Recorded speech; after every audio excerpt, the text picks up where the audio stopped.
Today we're going to discuss types of meat. There are many different types of meat and all have been part of human diet for thousands of years. So we have three main categories and these are red meat, poultry, and seafood. So let's start with red meat that all livestock is considered.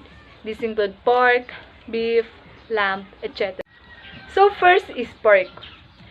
Despite some confusion on the issue, pork is classed as red meat. This is because it contains a large amount of myoglobin, a protein responsible for the red color of meat. In fact, there are so many different cuts of pork and a variety of meat products used it such as bacon, ham, hot dogs, jamon prosciutto, salami, sausages. Number 2 is beef. When most people think of red meat, they probably imagine beef. There are many different beef products and cuts of beef, ranging from hamburgers to ribeye sticks. Third is lamb and mutton. Both lamb and mutton are very similar types of meat, with one fundamental difference. Lamb is from a sheep less than 1 year old. Mutton is the meat of an adult sheep, just like the beef and pork. There are a variety of popular lamb cuts. Perhaps lamb chops are the most popular. Number 4 is bison. Bison is a type of red meat that is nutritious and very lean. For this reason, it's an excellent choice of meat for anyone looking to keep their fat or calorie intake a little lower. Number 5 is goat.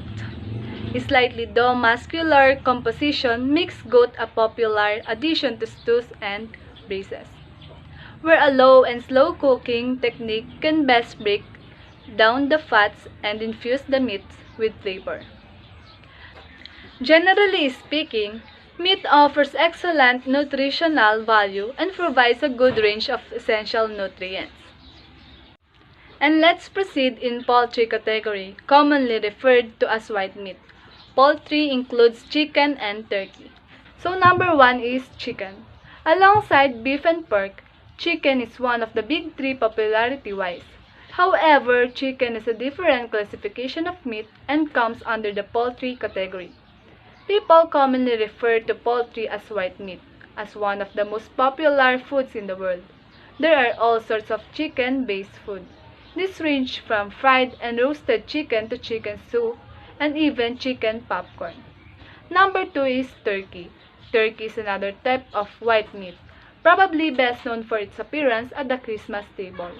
It has both a deeper yet drier taste than chicken and is a less prevalent form of poultry. As mentioned above, the most popular kind is probably roast turkey, but you can find a variety of processed and unprocessed turkey products. Number 3 is duck. Duck is one of the less popular types of meat. However, it has immense popularity in Chinese populations, where Peking duck is a showpiece dish. Like chicken and turkey, we can consider duck as a kind of white meat. Number 5 is goose, a type of poultry that comes under the white meat banner, and it is particularly popular throughout China, Europe, and the Middle East. The red meat and white meat categories also include types of meat such as goat, venison, and rabbit. First is venison. Venison refers to the flesh of a deer, and it is the traditionally rarer type of meat. In recent years, sales of venison have been soaring as a result of its perceived healthy reputation among consumers. Number 2 is goat. A slightly though muscular composition makes goat a popular addition to stews and braised, where a low and slow cooking technique can best break down the fats and infuse the meat with flavor. Number 3 is rabbit. Although the idea of rabbit as food can seem strange, it is a common type of meat in some parts of Europe and the United States and China. Rabbit is very popular in France, where it is considered to be a delicacy. And let's turn to last category of meat, which is seafood. Seafood is a massive and popular category, including everything from fish to crustaceans to shellfish. There are many types of seafoods, such as fish, mollusks, and crustaceans. In fish, there are round fish include catfish, kingfish, salmon, tilapia, and in flatfish, there are halibut, dab, turbot, sole, and bill. In mollusks, there are clams, octopus, oysters, and scallop. Last is in crustaceans, there are crabs, oyster, and crayfish. So, this will be the end of my discussion about types of meat.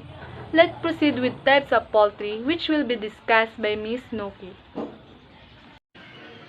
Hi everyone! I will going to discuss the different types of poultry. But let us first define what is poultry. Poultry refers to all domesticated birds raised for their meat. Although chickens are the most popular poultry consumed, other species include turkeys, ducks, geese, guinea fowls, and pigeons. Now, these are the 6 basic poultry. Number 1 is chicken. Chicken are the most popular widely eaten poultry in the world because it is inexpensive and readily available. Chicken contains both light and dark meat. And these are the 5 chicken classes. Number 1 is game hen. Game hen is 5 to 6 weeks old chicken. Number 2 is broiler. Broiler is 13 weeks old chicken. Next is rooster. Rooster is 3 to 5 months old chicken. And next is capon. It is under 8 months old chicken. And then hen, it is over 10 months old chicken. Number 2 is duck. Duck is any of various swimming birds in which the neck and legs are short, the feet typically webbed, the bill often broad and flat, and the sexes usually different from each and other in plumage. It contains only dark meat. And these are the 3 duck classes. Number 1 is broiler duck. Number 2 is rooster duck. And number 3 is mature duck. And the third one is goose. Goose is the very fatty skin, most popular in holidays and contains only dark meat. It is any of numerous large waterfowl that are intermediate between the swans and ducks and have long necks, feathered loins, and reticulate tarsi. And these are the 2 classes of goose. Number 1 is the young goose and the number 2 is the mature goose. Number 4 is guinea. It is a domesticated descendant of a game bird. It has only light and dark meat and contains little fat. This poultry has tender enough to saute and usually barded prior to roasting. These are the 2 classes of guinea. Number 1 is the young guinea and number 2 is the mature guinea. Number 5 is pigeon. It was commonly called a squab. The meat is tender and contains little fat. It is suited for broiling, sautéing, and roasting. And lastly is turkey. Turkey was the second most popular category of poultry in United States. It contains light and dark meat. Young turkey can be prepared in any manner. Also, turkey have small amount of fat. And these are the 4 classes of turkey. Number 1 is the prior or roaster. Number 2 is the young. Number 3 is the yearling. And number 4 is the mature. Good day everyone, my name is Rochelle Jane Citejos. So let us now proceed to the purchasing of meat and poultry. So first I will define what is purchasing. Purchasing is the buying of goods or services. An item that has been bought is called a purchase. In purchasing, we have 6 major principles. The first one is right quality. If the product or services good or bad. And the second one is right quantity. Yung product and services may bilang lang yon. And third is right time. So, ang pagbili ng product or ang ng service is may time din.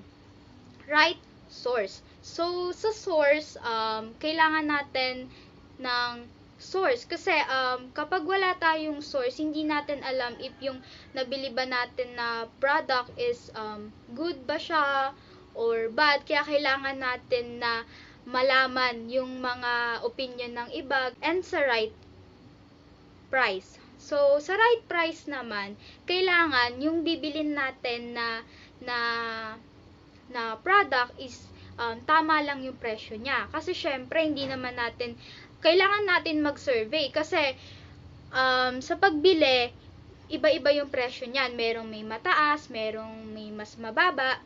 And the last one is right place. Sa pagbili ng product, kailangan natin piliin yung lugar. Kasi baka mamaya yung lugar mabaho, tapos pagkain yung bibilin mo, 'di ba? Kaya kailangan talaga na tama yung place. So now, let us talk about the factors to consider in purchasing meat and poultry. The first one is check the color. The color of the meat says a lot about its freshness. Poultry or meat from farm should be white or light pink in color. The meat should not have any green tint, especially on the joints. When buying red meat, its color should be bright red. Second, look for the right cut. The cut will tell you what part of the animal the meat you are buying. Quality meat is taken from the back part of an animal, such as the rump, ribs, and tenderloin. A good cut of meat, it is also easier to cook, whereas meat from other parts of the animals. The third one is look for good safety standard. It is totally crucial that all packed meat products are approved by the Food and Safety Department. Look for their certification level on the package to guarantee that all requirements and standards are met. This is one of the main reasons why you should refrain from buying meat from butcher shop, since they do not guarantee of food safety. And the fourth one is check the smell. Poultry meat should be odor-free, but sometimes have a slight meaty smell. The fragrance of the red meat will depend on the particular type of meat or poultry, and there should not be a big difference from the usual smell or a lamb or in a goat.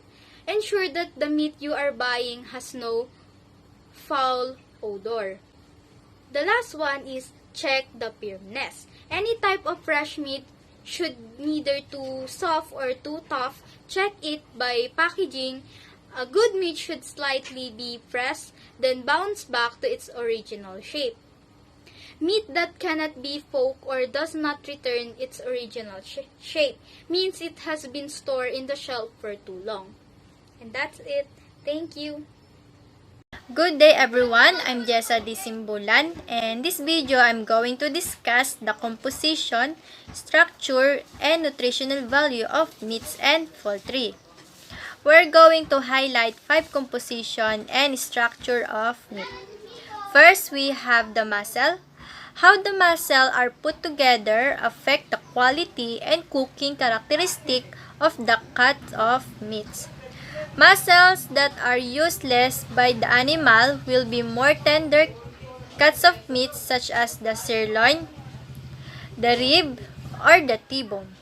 On the other hand, muscles that are exercised more often, such as those in the legs or in the belly, will produce less tender cuts of meat, such as round steak, chuck roast, and brisket. The second component is the connective tissue. The connective tissue combines the muscle cells together. Collagen-containing connective tissue is white, whereas elastin connective tissue is yellow in color. The third component is fatty tissue. The intramuscular fat is also called marbling, and you can see that the flecks of fat found throughout the lean muscle tissue, most often the more marbling, and meat cut has the more tender. It will be that intermuscular fat is fat found between the muscle. Fourth component is the bone. Bones are found in meat sold. Some product contains the bone or all of the bones included in the cut of portion, and meat has not been filleted. And then lastly are the pigments. The color of meat comes mainly from pigment called myoglobin. Different meats have different amount of myoglobin, thus affecting the color. For example, pork is going to be less red in color because it contains less myoglobin than beef. Myoglobin is also affected by the presence of oxygen, exposure to air, changes in pH, packaging, freezing, fat content, and other added ingredients. So, when looking at the nutritional composition of beef, you will see that it is mostly water. 75% of the lean muscle in beef is water. So, this explains the challenge of shrinkage of the meat. When we cook the meat, excessive moisture loss during cooking will lead to dry meat, a less of a product weight, and ultimately less of product profit. A protein contained in the muscle tissue becomes firmer and loses moisture as it coagulates. Dullness is related to the desired degree of muscle protein coagulation. Excessive coagulation results in a toughening of the protein and increased moisture loss. Animal protein is a complete protein, meaning that it contains all of the essential amino acid. When looking at the fat, remember the fat can be deposited throughout the tissue, so that's the marbling. Also, it can be found intermuscularly, so between the muscle surface, fat can help to retain the moisture during cooking. A certain amount of fat is desirable for the perception of juiciness, tenderness, and flavor of the meat product. Meat, especially beef, is a poor source of carbohydrates. There is just enough carbohydrates in animals' products to give a browning, the Maillard reaction, but again, very small amount of micronutrients, carbohydrates. You can see there in terms of vitamins and minerals, beef is a good source of vitamin B, thiamine, riboflavin, and niacin, and it's also a very good source of iron, zinc, selenium, and phosphorus. Poultry. Poultry is another type of high quality or complete protein. Poultry encompasses all domesticated birds that are intended for human consumption, including chicken, turkey, ducks, and domestic game birds. When looking at the nutritional composition of poultry, we need to recognize again that it's a source of complete protein, and the fat contained will vary. The fat is located in the skin and just under the skin. So, if you are looking to have a lower fat piece of poultry, don't eat the skin. That's gonna help quiet a bit. The dark meat contains more connective tissue, and that's a little higher fat content. Cholesterol is also present in poultry. The About the same amount is found in other meats. Poultry is also a good source of B vitamins as well as iron, myoglobin. Remember, is the protein that provides the color. So, the dark color of the dark meat is due to an increased amount of myoglobin. Preparation of meat. The amount of preparation a cut of meat requires before being cooked depends on the type of animals and age. Some cuts of top meat need to be tenderized. Others require fat to be added to avoid them drying out when cooked. It is sometimes necessary to dilute the strong flavor of particular kinds of meat or offal. Preparing meat to enhance the textures and flavors. Fish and meat are the two main types of animal flesh eaten by humans. Meat comes mainly from mammals and birds. but also from insects and various other species such as crocodile. There are three main categories of meat: butcher's meat, poultry, and game. Although it is possible to eat raw meat, nowadays it is generally cooked, which makes it tastier, tendered, and easier to digest. The way meat is cooked and prepared depends on the type of animal and its age, the type of muscles, and the origin of the meat. Tough meat from certain muscles or an older animal is often tenderized before cooking. This can be done mechanically using a tenderizer to break the fibers, or biologically with the aid of enzymes in the marinade. Some fruits such as papayas, kiwis, figs, or pineapples contain enzymes which are able to split protein molecules. They are used in pieces or as a juice to make meat tender. Marinating meat makes it tendered and also help enhance the flavor. A marinade generally contains an acidic ingredient such as wine, vinegar, or lemon juice, flavored with herbs, spices, garlic, and oil. Meat is left to soak in this aromatic liquid for a given length of time. Methods of cooking meat include dry heat, roasting, broiling, pan frying, stir frying, and outdoor grilling, or moist heat, braising, and cooking in liquid. Methods should be selected based on initial tenderness of the cat, desired quality characteristic of the resulting product, available cooking facilities and equipment, and the amount of time available for preparation. Beef cut explained. Loin, short loin, strip loin cuts. These are usually leaner cuts of beef, best grilled or fried, and work better with high heat. Sirloin cuts, filet mignon, bavette, tri-tips, strip steak, and roast, coming from the rear of the animal. These are also leaner cuts and certainly not the best beef choice if you want to slow cook. Rib cuts, ribeye fillet, ribeye calf, ribeye steak. These cuts are getting fattier, meaning some of them are better for slow cooking and roasting. Chuck cuts, blade, chuck eye, country style ribs. This is where the slow goodness starts to come to play with some good cuts for fat roast. Top blade, raunchy steak, shoulder steak. If you only understand one section, chuck is the one as there a cut for every style of cooking. Brisket cuts. You can't really go wrong with brisket, whether you choose flat or point cut.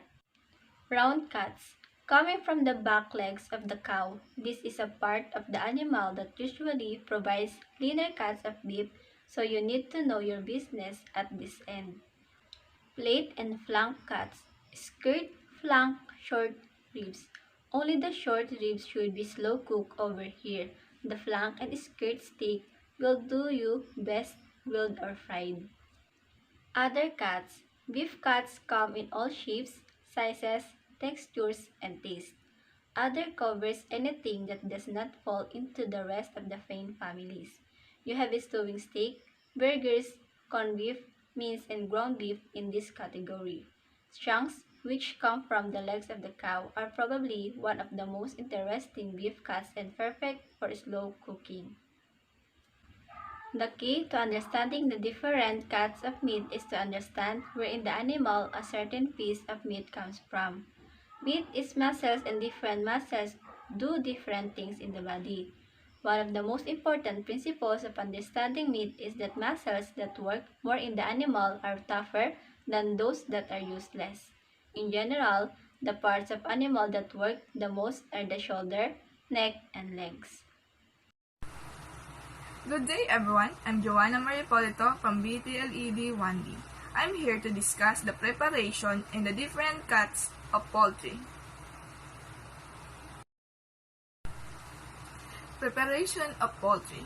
All meat and poultry need to be processed in some manners before these are consumed. Processing involves cutting, seasoning, and cooking. Sometimes, this process occurs in a plant, sometimes in a restaurant, and sometimes it occurs in the home kitchen.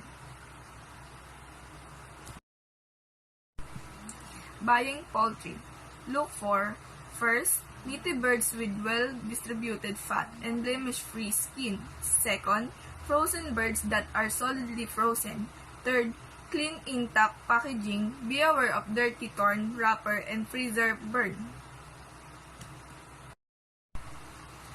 These are the example of different cuts of poultry.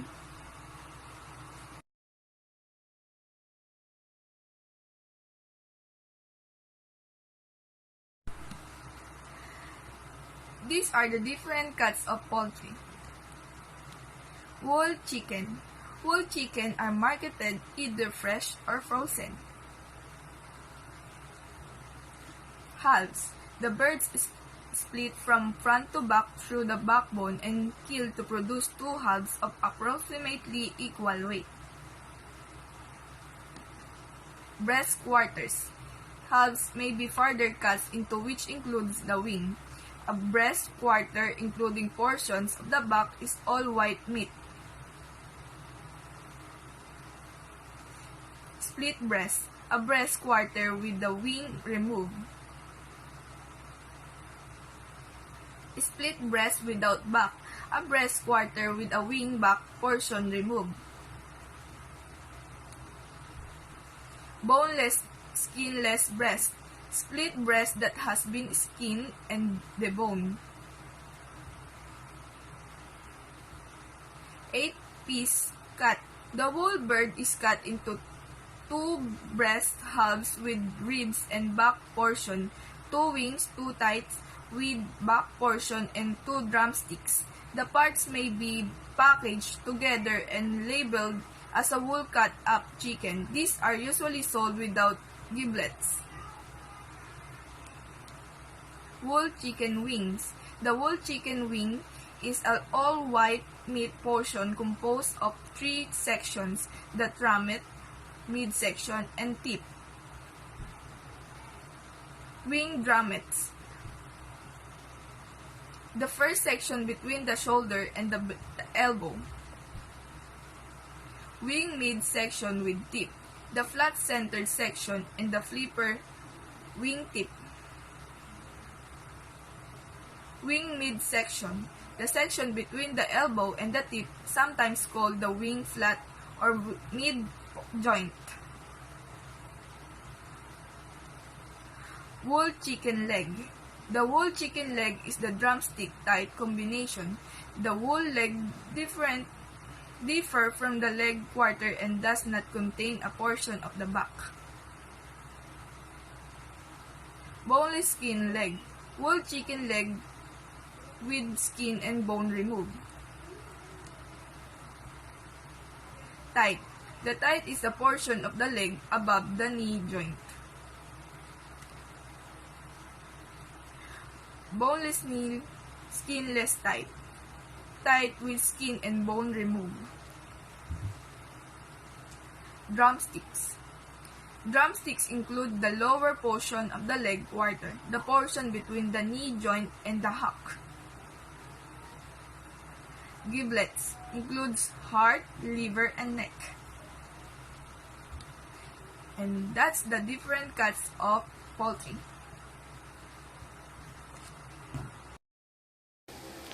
Good day everyone, I'm Julina Padilla from BTLED 1B. So here I am to discuss the type of meat and poultry in a storage. So let's proceed in uncooked poultry. So this is all about the chicken that uncooked. In a refrigerator, it can last in 1 or 2 days. And in a freezer, it can last in 9 months pieces to 1 whole year. We all know that refrigerator and freezer is a different thing. Let's proceed in uncooked ground meat. In a refrigerator, it can last in 1 to 2 days. And in a freezer, it can last in 3 to 4 months only. Uncooked steaks or chops. In the refrigerator, it can last in 3 to 4 days. And in the freezer, it can last in 4 months or to 12 months, or equivalent in 1 year. Uncooked fish. In the refrigerator, it can last in 1 or 2 days. And in the freezer, it can last only in 6 months. cook poultry, meat, or fish. Oh, this is all about the cook meat, poultry, and fish. In a refrigerator, it can last only 3 to 4 days. And in a freezer, it can last in 2 to 6 months. Hot dog or lunch meat. In a refrigerator, it can last in 1 week if the product is open. But when the product is closed, it can last in 2 weeks. And of course, if the hot dog and lunch meat is stored in the freezer, it can last in 1 to 2 months only. All of this is the different types of meats that stored in a freezer or refrigerator. So it can help us to identify which one to store in refrigerator or freezer. So if we are going to restore uncooked meat, it's better to store it in freezer rather than in a refrigerator. So I hope you learned about types of meat and poultry in a storage. So see you guys, and I hope you're doing fine. Thank you again.